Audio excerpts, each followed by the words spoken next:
Short video today. I'm highlighting an actual study, interesting study that I came across. I've been interested in pain modulation and exercise, and this was a really interesting article.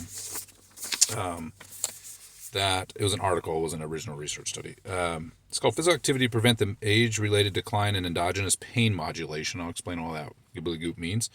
It's by Nagel, maybe. This was published in 2023, and I believe I got it out of Exercise and Sports Science Reviews. It's kind of my cheater place, along with Sports Medicine, to get caught up on stuff. There's article reviews. So, long and short of it is, the more you exercise, make sure you subscribe. So that's called a cliffhanger. Did you like that? Now you got to subscribe to my channel and like the video, or you just fast forward it. But do please subscribe to my channel and do like the video if you don't like this, find it valuable. All right. More exercise, less pain. Believe it or not, right? Now there's going to be a balance here between, like arthritic joints, etc. But the crux of this paper was that, looking through the research that is currently around, the older adults in particular. So we're talking, older adults. I'll categorize that. And the paper is a little bit older, but I'll say 40s and older. Okay. Endogenous pain levels increase. I can attest to that. And that could be from a variety of reasons, probably from injuries and just getting older and being stiff and sitting.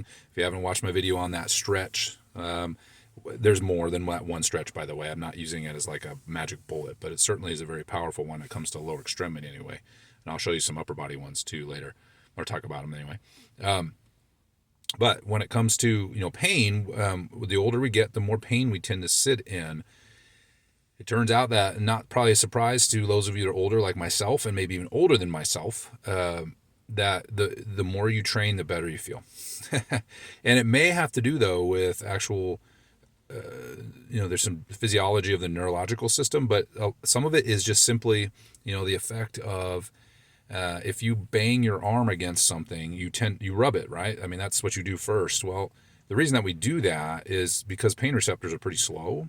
They're not myelinated. And so the receptors, though, that pick up you rubbing your arm after you hit it, get to your brain first.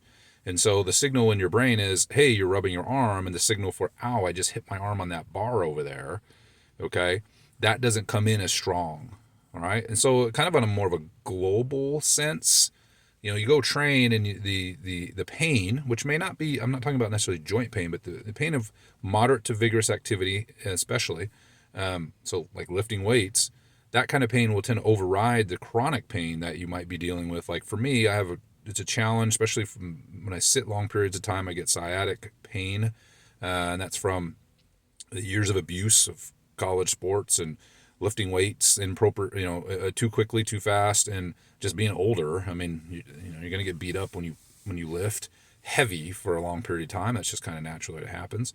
And then on top of that, being seated and being older. So, I tend to battle with that, but I know when I train, I feel a lot better, right? I mean, that's not a surprise.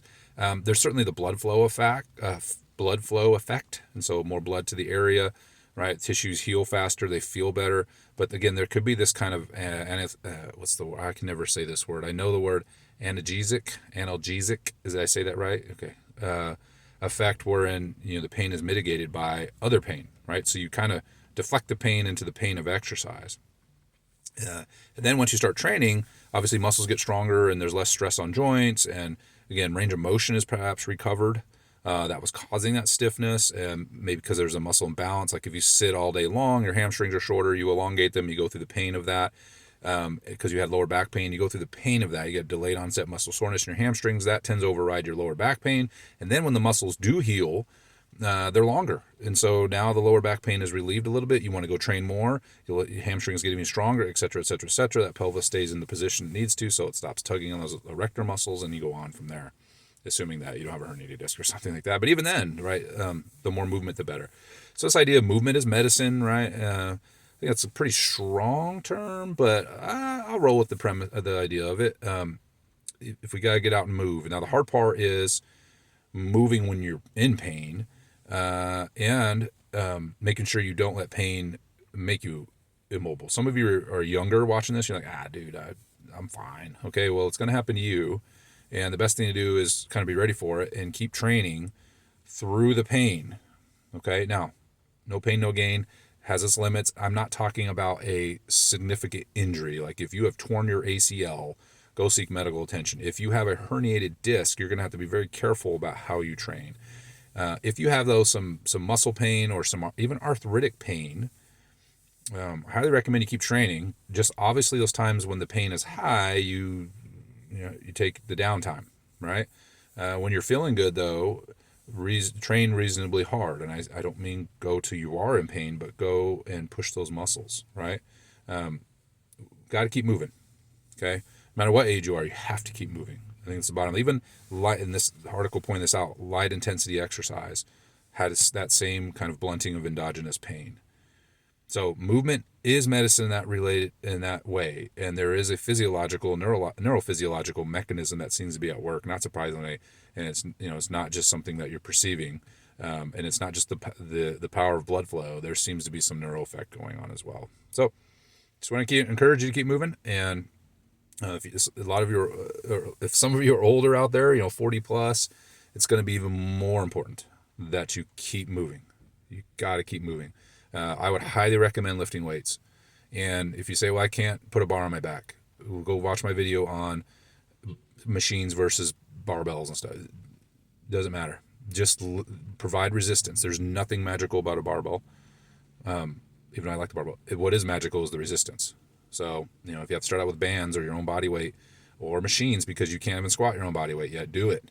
But start doing it now. So when, if you end up in your 80s that you haven't lost all that range of motion and function, your quality of life is higher. If you haven't seen my video on Dr. Atia's, book, what's it called? I forgot the name of it. It was Outlive, something like that. Basically, highlighting what, it's not, he wasn't the one that came up with it, but it really did a good job highlighting. It's not just how long you live, it's how well you live. Would you rather live 65 years fully mobile and having a great time, or 85 years in extraordinarily high pain and very miserable and immobile? Only you can answer that. But even if you live to the 85, you want to make sure you're moving well. Okay, I'll stop rambling. Hope you found this video helpful. If I remember, I'll put a link to the article in the video description if you want to check it out for yourself. If not, I'll see you in the next video.